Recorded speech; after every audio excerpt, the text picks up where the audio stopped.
mais um podcast ligado em série começando. Eu tô aqui com Lucas Salles e Matheus Ramos. E olha, gente, que foram essas eleições americanas? Que zona que foi isso? E tá sendo ainda, né? Que loucura. Ainda tá contando os votos de Nevada, Bruno. Guarda aí um pouquinho aí que estão... Pra quem tá ouvindo a gente em 2024, eu acho que ainda conta, né? Ainda tá contando. Isso, né? Conta pra gente como é que já tá. Já estão preparando pra próxima eleição e já estão contando esses votos. Pois é, gente. E essa situação toda aí da eleição americana trouxe aqui uma pauta interessante, que são séries que abordam de forma direta ou indireta a política norte-americana, que é bem complexa, né? Tanto o sistema eleitoral quanto todo o sistema partidário, que é bipartidário, né? A gente só tem 2 partidos proeminentes, os outros, assim, nem existem. E é aquela coisa de um lado, republicano de um lado, democrata do outro. E a gente tem várias séries que, ao longo desses últimos anos aí, abordou de forma bem direta, né? Toda obra cultural, ela tem um quê político, né? Ela reflete o seu tempo. E tem muita série que traz isso para sua trama, seja de forma bem escancarada, tipo um House of Cards, que é dentro, né, do ambiente político, e tem outras que usam, né, por exemplo, uma série de tribunais para poder abordar temas políticos também. Isso é o que é legal. Então, Matheus, qual que é a série política que você traz aqui para nós? Cara, a série política que eu vou trazer pra gente de sugestão pros nossos ouvintes, eu acho que é a minha série favorita dos últimos tempos, assim. É uma série unânime, ela é incrível, é uma das melhores séries já feitas no mundo, com certeza. É uma série que recebeu prêmio pra caramba na primeira temporada dela, de estreia. Foi uma das recordistas do Emmy, inclusive, de vencedora e indicações ao Emmy, né, de prêmios que ela venceu e de indicações que ela recebeu ao Emmy. E a série é The West Wing, nos bastidores do poder, é o nome dela em português. Em inglês é só The West Wing.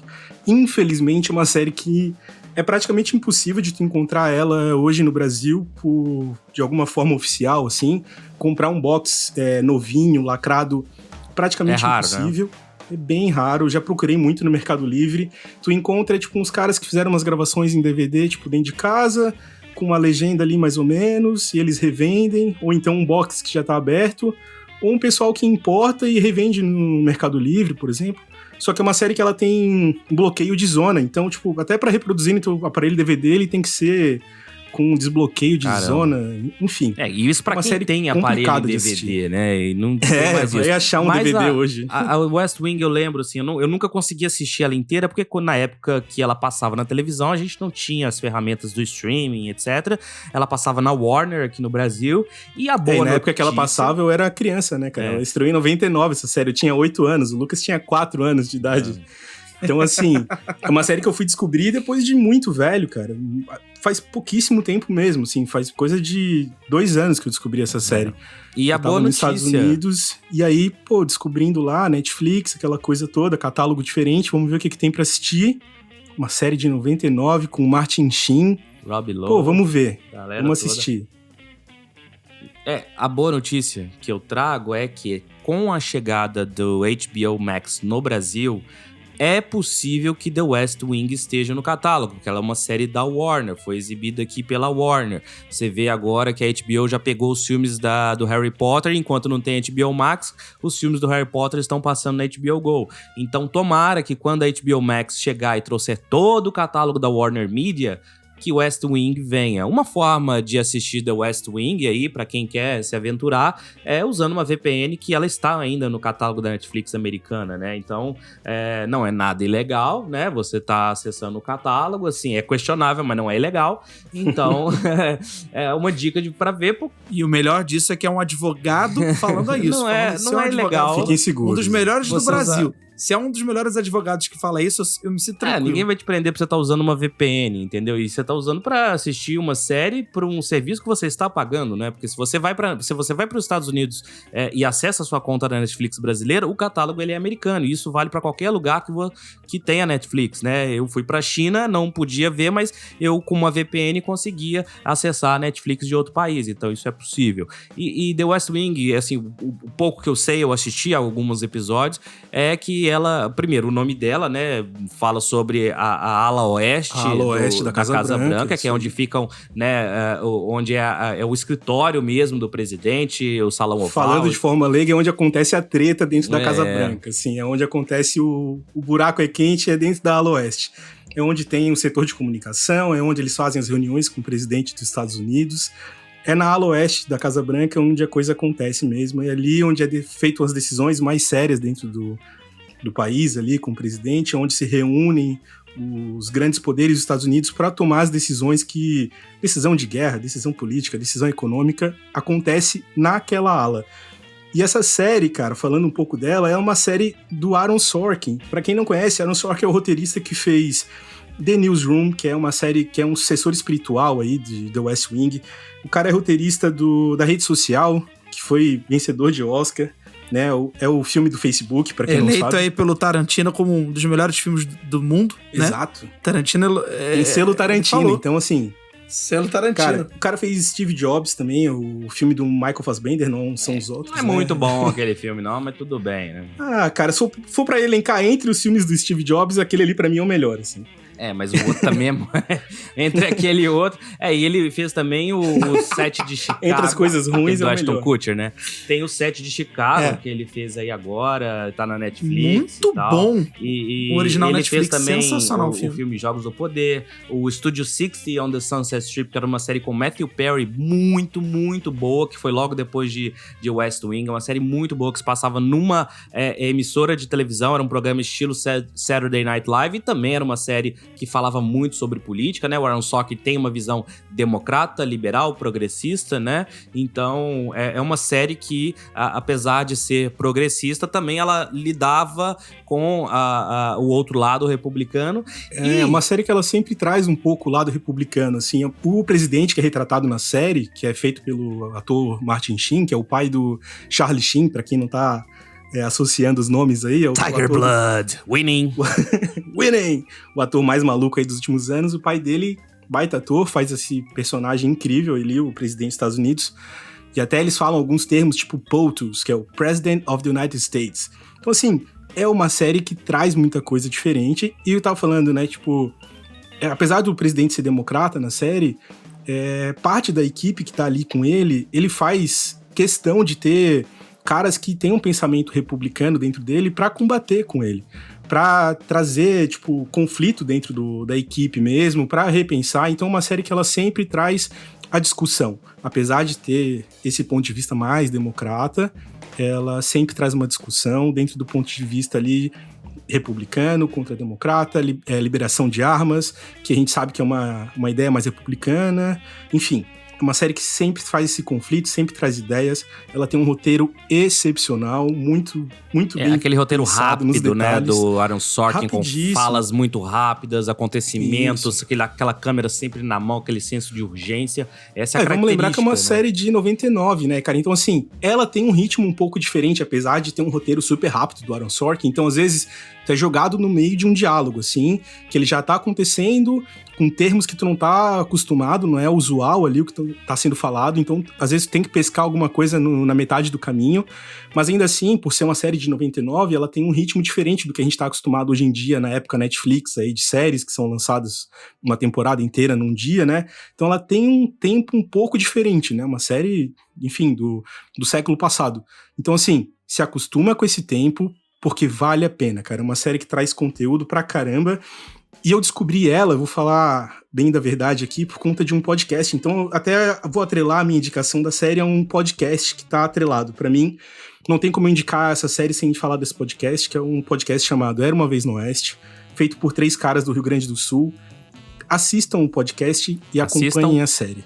Assistam. Ouçam o podcast e assistam a série. Façam essa parceria, porque faz todo sentido. O podcast ele fala sobre os temas que a série aborda. E é uma série riquíssima nos temas dela, nos temas que ela traz.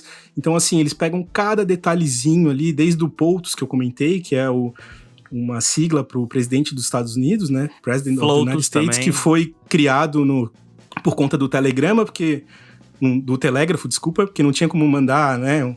Escrever toda essa parada. Então, são termos que foram criados que são usuais dentro da cultura norte-americana e que pra gente é muito diferente. Então, vale a pena pra caramba, assistam a série, ouçam o podcast e façam isso aí. Depois vem comentar com a gente sobre o que vocês estão achando disso. Eu gosto muito Parabéns. falando sobre séries que abordam política, mas não estão dentro do universo político, que são as séries jurídicas, especialmente, né, as do David E. Kelly, Ally McBeal, Boston Legal, que Boston Legal pra mim é uma série que ela é fenomenal em todos os sentidos. Ela é um drama jurídico, mas ele tem elementos de comédia, eles usualmente quebram a quarta parede, fazem autorreferências até a questões que estão acontecendo nos bastidores da produção. É uma loucura a série e ela também, eu acho que ela meio que derivou ou inspirou a criação de The Good Wife e hoje The Good Fight, né, que é a que continua, que também é uma série jurídica sobre casos de tribunal, mas que eles usam os casos para discutir também os temas pungentes da política americana. E nem sempre a série, ela, por ser progressista, ela sempre tá do lado democrata, né? Ela bateu muito no Obama com aquela questão da NSA e da invasão de privacidade, né? Até de presidentes do Brasil e de personalidades do mundo inteiro que foi denunciado. Pra quem não lembra, teve vários memes na época, assim, do presidente Obama ouvindo ligações da presidente, acho que era Dilma na época. A Dilma. Isso, então assim, foi um tema, super abordado no mundo inteiro, né? Tipo, essa invasão série de traz privacidade isso. dos cidadãos americanos e de outras pessoas do mundo inteiro, pessoas importantes, enfim, né? E The Good Wife, ela começa contando uma história muito particular, né? Que é a traição que uma ex-advogada, que é vivida pela atriz Juliana Margulies, a personagem Alicia Florrick, ela é traída pelo marido que é político, o caso vira um escândalo, ela se separa dele, mas fica do lado dele porque ele tá numa campanha pra promotor, né, do condado dele lá. Agora a gente sabe muito de condados, né, e tem também o condado de Manitowoc, lá de Making a Murder, então ele tá pra ser eleito District Attorney lá do condado, e aí ela acaba tendo que ficar do lado dele pra manter as aparências, né, porque as eleições americanas têm muito isso, né, de aparência. A gente tá vendo, a gente viu isso nas últimas semanas acontecendo. A gente já viu isso muito na época do Bill Clinton já, né? Sim, que teve todo... a Mônica Lewinsky, todo aquele rolo. E isso é importante pra gente entender como funciona a política nos Estados Unidos e a diferença dela para a nossa política no Brasil. Pelo menos eu vejo muito isso, assim. Lá é muito lobby. Não, e lá, tipo, a vida pessoal dos candidatos, enfim, não só do candidato a presidente, mas a gente tá falando de um cara que era procurador do estado ali, né? Do condado ainda. E do condado, é isso. Assim, e pra tu ver, né, a vida pessoal dele, tipo, uma traição que ele fez com a esposa impacta diretamente na eleição dele. Então, assim, Bill Clinton foi isso, né, tipo, que seduziu lá, a Mônica Lewinsky teve um caso de, enfim...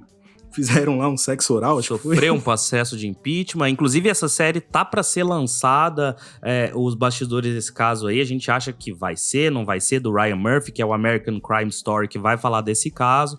Mas, assim, só terminando aqui, o The Good Wife, então, ela deixa, né, o marido, pelo menos nos bastidores, continua nele em público, por isso que a série chama The Good Wife, a boa esposa. Mas, na verdade, quando você vai ver, é uma série sobre um drama de tribunal. Ela vira uma advogada, ela retoma, né? Ela retoma a prática da advocacia que ela tinha largado por conta do casamento. Ela é obrigada a fazer isso, né? Isso. Ela escolhe antes ali, tipo, ser uma dona de casa, cuidar dos filhos. E ela se vê obrigada a voltar aos tribunais e de novo atuar como advogada. E aí, nessas causas que cada episódio pega, apesar de ser uma série episódica, ela tem, né, um arco temporal em cada uma das temporadas, abordam vários fatos. E muitas vezes o escritório que é contratado, né, que é o escritório do que ela trabalha, nem sempre tá do lado certo. Às vezes tá do lado errado, entre aspas, digamos, ou defendendo algo do qual eles não acreditam. Então a série tem vários desses conflitos e isso é portado para o spin-off The Good Fight, porque a Juliana Margulies teve vários problemas de produção, né, ela brigou com muita gente, etc. Então decidiram, quando a história de The Good Wife acabou, decidiram decidiram fazer o spin-off focado na personagem da Diane Lockhart e da Luca Quinn. E aí seguiram com The Good Fight. E aí a série tornou-se ainda mais ousada, autoralmente democrata e progressista e batendo muito no Trump. Eles têm episódios que tem até sátiras, coisas censuradas, etc. Eles falam de todos os casos do Trump. Tem um episódio que é só sobre ele com a atriz pornô lá, né? Supostamente aconteceu. Então, assim, é muito bacana. Tá disponível aqui no Brasil pelo Prime Video. E, assim, eu recomendo muito, mas muito. Bom, eu queria só fazer um adendo. A gente acabou de mencionar aí o caso real, verídico, né, do Bill Clinton com a Monica Lewinsky, e me lembrou, não é uma série, mas eu acho que vale citar. É um filme que eu amo muito, chamado Walk the Dog, que, se eu não me engano, acho que em português aqui no Brasil foi lançado como Mera Coincidência. Isso, alguma coisa do gênero. Exatamente, Wag the Dog. É um filme maravilhoso. Gente, Robert De Niro no papel incrível. Acho que um dos melhores papéis da vida dele. E olha que ele tem papéis incríveis, mas esse personagem que ele interpreta, um salvador de problemas, é sensacional.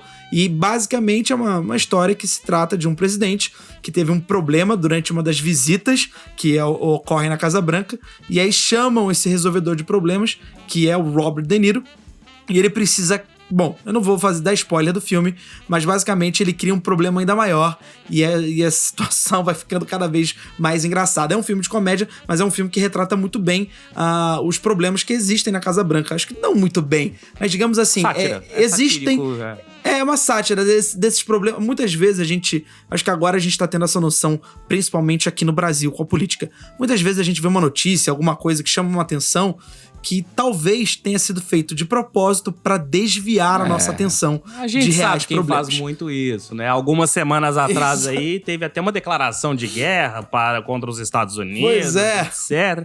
É a famosa cortina de fumaça, né? Isso acontece, Exatamente. muita gente E não o se dá filme- conta, né, cara? Isso aí, essas séries verdade. e filmes servem pra evidenciar essas coisas, né? Mostram os Com bastidores certeza. daquilo que a gente não tá enxergando, não tá vendo no dia a dia.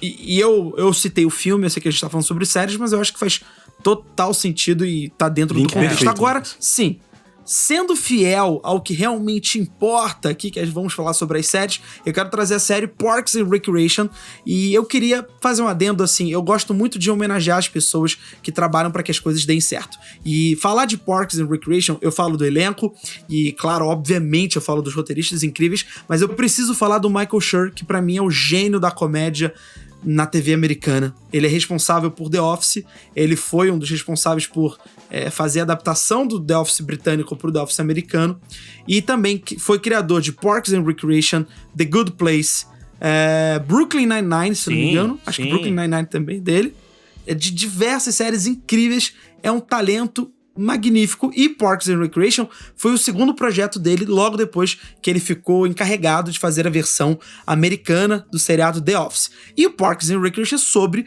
uma repartição pública nos Estados Unidos, no estado da Indiana, se eu não me engano eu esqueci o nome, Palmy, exatamente, eu falei Scranton. Scranton é de The Office. Do Palmy, e é uma incrível. A Amy, a que faz a protagonista, a Leslie, é simplesmente incrível, maravilhosa. A primeira temporada, que foi durante, se eu não me engano, a greve dos roteiristas, foi prejudicada, a primeira temporada foi encurtada, mas a partir da segunda em diante é uma série incrível impecável. que trata sobre problemas. É impecável. Que trata, inclusive, sobre problemas que a gente vê na legislação, ou até mesmo na forma de conduzir. Financiamento dos Exatamente departamentos, sobre a isso. guerra entre departamentos, apesar de ser uma comédia, ela tem muita verossimilhança, né? Ela exagera muitas coisas, mas até mesmo essas comédias que exageram hoje, a gente tá vendo que Não nem é a tão ficção exagerado tá assim, dando, talvez. nem a ficção tá dando conta de acompanhar a realidade.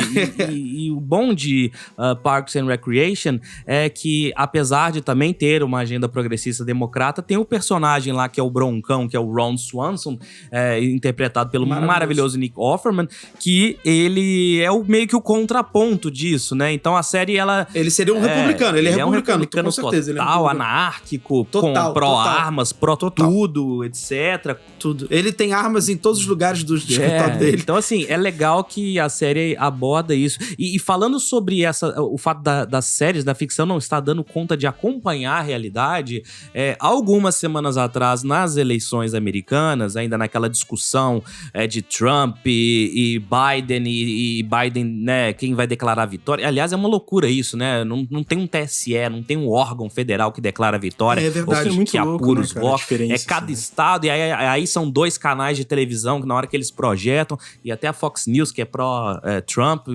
acabou projetando, né, que ele perdeu. Mas é naquela confusão toda, teve uma coletiva de imprensa que o Donald Trump anunciou no Twitter, né? Porque ele não... Aliás, não existe diário oficial pro Trump, ele publica os atos deles todos no Twitter, ele demite gente no Twitter, ele faz tudo pelo inclusive, Twitter. Ele não usa o Twitter do presidente, que seria o POTUS, né? O @POTUS. Ele usa o Twitter dele mesmo, e o POTUS retweeta. É maluco isso, é completamente bizarro. E aí ele falou, huge press conference tomorrow at Four Seasons, Pensilvânia. Bom, Four Seasons, pra quem não conhece, é uma rede de hotéis, né? O Trump é um hotelier, então ele conhece disso, né? Então, Trump, Hilton, Four Seasons, né? São grandes marcas aí de hotéis. Aliás, hotéis, quiserem contratar a gente faz aqui um merchan top. Por favor. E o Four Seasons é uma das cadeias de hotéis mais luxuosas do mundo, né? E ele falou, huge press conference amanhã no Four Seasons.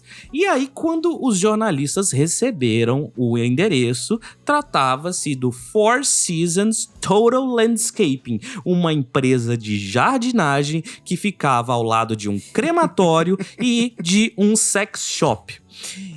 Num lugar completamente um buraco. Cara, isso resume a série VIP, que é justamente um bando de incompetentes, né, trabalhando, e até isso tem memes na internet que Parks mostram... and Recreation e séries de comédia como o VIP, que tu comentou, né? É a cara um roteirista, eu sei que não tem nada a ver com fez isso. de assim, política. Né? Mas é a cara do Michael Scott fazer sim, isso. É a cara do Michael Scott. Uma huge conference press. Ou até mesmo do Dwight. Dwight fala, não, aqui é o lugar certo pra gente fazer. É nesse... Em VIP, todo mundo é um grande imbecil. Todo mundo é imbecil. Da presidente até o staff, assim, não tem ninguém que não é completamente pirado da ideia naquela série. E tem um personagem que é o Jonah, que ele é muito caricato, republicano também, etc. Ele acaba envolvendo nas campanhas. E ele era o cara que no começo da série era encarregado de fazer esse tipo de tarefa, né? Agendar um tal lugar e cara, isso virou uma situação tão embaraçosa que, assim, nem VIP poderia prever algo desse tipo, nunca teve, né? Vamos agendar um lugar, um hotel chique, e acaba indo fazer uma conferência com o Rudy Giuliani, aliás, estrela, né, do nosso filme Borat. Yes, Rudy did not like the movie. Então, eu lembro que House of Cards, algum tempo atrás, já tinha publicado, acho que no Twitter oficial da série, que tipo, tava difícil acompanhar o Brasil, né, e os roteiristas, a equipe de roteiristas acompanhar o brasileiro. E agora, cara, chegou nos Estados Unidos, né, eles elegeram o Trump, que é essa figura bizarra, e agora, nessa situação aí das eleições, ele tá fazendo esse tipo de coisa, marcando uma conferência com a imprensa num local constrangedor. E uma coisa que vale notar, até das séries que a gente falou antes, The West Wing, The Newsroom, Boston Legal, a própria House of Cards também, e outras séries mais republicanas como Homeland, como 24 Horas, né, que é uma série do Joe Surnow que é extremamente republicana e pró-armas e tortura, aquela coisa toda, né, que a série é uma reação, ainda que, né, ela já estava sendo feita, mas ela acabou sendo impulsionada graças ao 11 de setembro.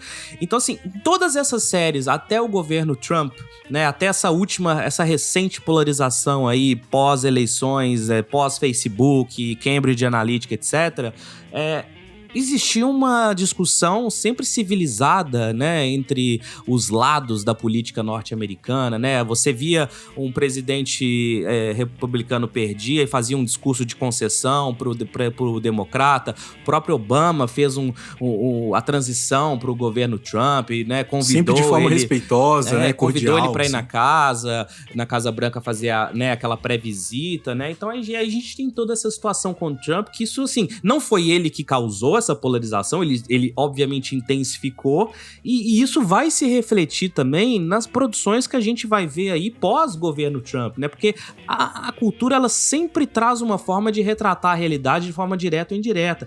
Então, e nunca teve um presidencialismo americano com essa característica tão assim, né? Ele é um cara que nega ciência, um cara que nega fatos, um cara que não tem empatia nenhuma por ninguém, por vidas, etc. Que bate na mídia desde o dia que foi eleito, né, cara? Sem mídia, motivo, às vezes.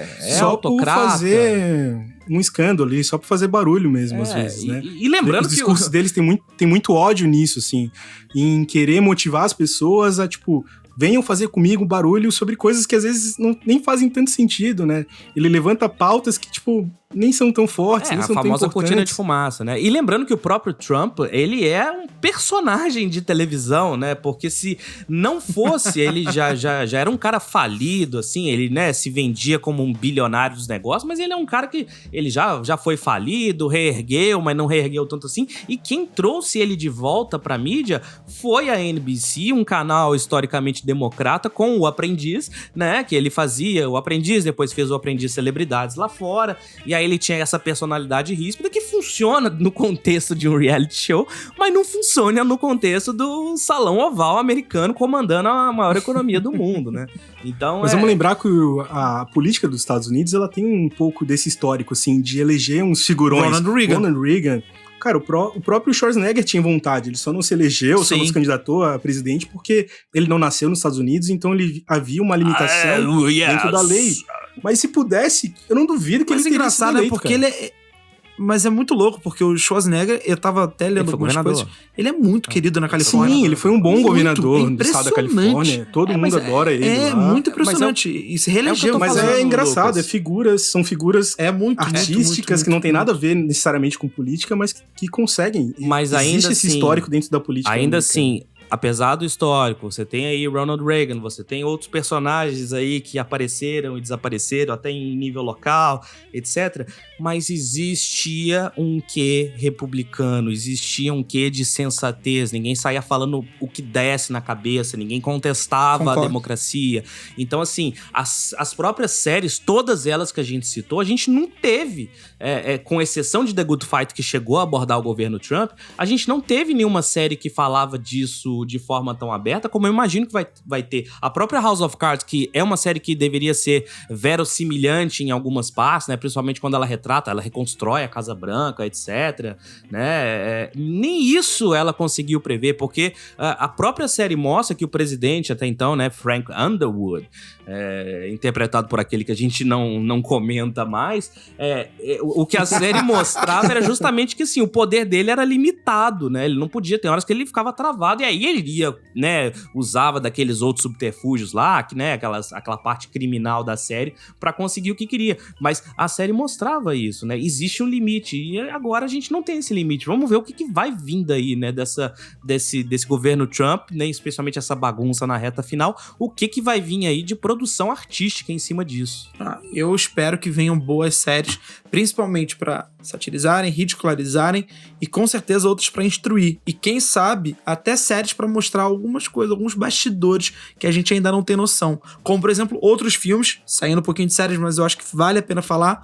Filmes muito importantes como The Post, Sim. Que, cara, é um elenco incrível, maravilhoso. E eu queria até fazer que disseram, eu não sei se é verdade, Bruno, não me corrija. Fact-check. Que o Spielberg ia Fake news, hein? Vamos ver. Ia refilmar Todos os Homens do Presidente, que é sobre o escândalo de Watergate. Tem vários projetos aí em andamento, mas muita coisa foi parada por conta da pandemia, então a gente não sabe o que de fato vai pra frente, né?